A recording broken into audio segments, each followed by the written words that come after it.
নমস্কার বন্ধুরা, welcome to প্রমূর্তস আর্থ।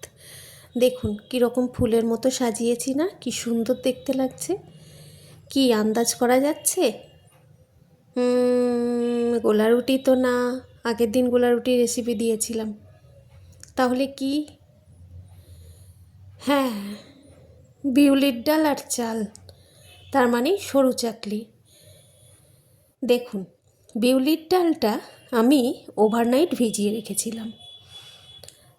তারপর এই দিকে গোবিন্দভোগ চালটা 6-7 ঘন্টা ভিজিয়েছিলাম।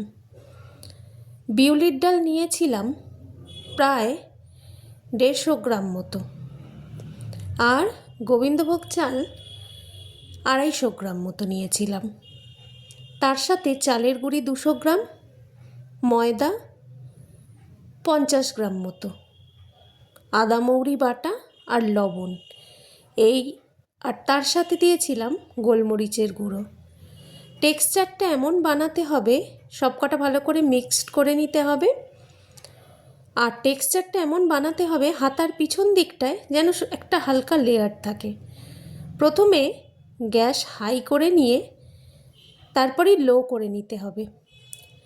অয়েল ব্রাশ করে নিতে পারেন, আমি বেগুনের বোটা দিয়ে ব্রাশ করেছিলাম।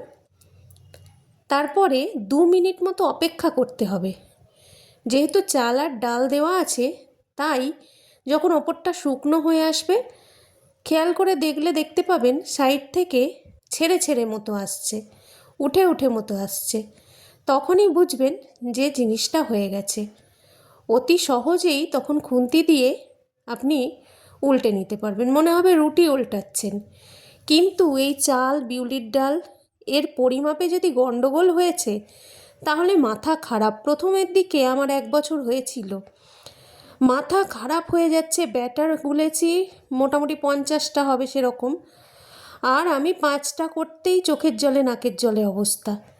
তারপর কোনো রকমে সে বছর তো উদ্ধার দিলাম। তারপর থেকে বিউলির ডালটা খুব বেশি দেওয়া যাবে না, চালের থেকে হাফ দিতে হবে বিউলির ডাল। আমি চালের গুঁড়ো আর গোবিন্দভোগ চাল এই দুটো দিয়েছি, তার হাফ দিয়েছি বিউলির ডাল। ময়দা একটু দিয়েছি, ময়দা দিলে ছেড়ে আসে সহজে, চাটুতে লেগে যায় না। আমি কালকে যে করলাম, একটাও আমার তাওয়ার মধ্যে লাগেনি। আর কি সফট হয়েছে দেখুন। আমার বাবা সরু চাকলি খেতে খুব ভালোবাসতেন। আজকে খুবই আফসোস হয়, কোনো কিছুই তাকে আমি বড় হয়ে করে উঠতে পারলাম না। মা করেছে, দিদি করেছে, কিন্তু আমি বাবার জন্য কিছুই করে উঠতে পারলাম না। মনটা খুব খারাপ লাগে যখন তার পছন্দের কোনো জিনিস করি। দেখুন, পরপর সব কটা সুন্দর করে আমি করে নিচ্ছি। তাহলে চাল দেবেন যতটা, সে চাল গুঁড়ো আর বাটা দুটো মিলিয়ে যতটা দেবেন, তার হাফ দেবেন বিউলির ডাল। তার সাথে ময়দা অল্প দিতে ভুলবেন না কিন্তু। চাল ডালটা মিক্সিতে খুব ভালো করে পেস্ট করে নিতে হবে। আমি আলাদা করেই পেস্ট করেছিলাম, যেহেতু ডালের টেক্সচার আলাদা, চালের টেক্সচার আলাদা, তাই দুটো একসাথে দিলে যদি খিঁচে হয়ে থাকে, যদি একটু সলিড মেটেরিয়াল থেকে যায়, তাই আমি আলাদাই দিয়েছিলাম। আর লবণ, আদা মৌরি বাটা, পরিমাণ মতো একটু আদা মৌরিটা দিতে হবে, আদা মৌরি বাটা, আর তার সাথে গোলমরিচের গুঁড়ো দিয়েছিলাম। অনেকে দুধ দিয়ে খেতে পছন্দ করেন, অনেকে তরকারি দিয়ে খান। আমি গুড়ের সহযোগেই কালকে এটা পরিবেশন করেছিলাম।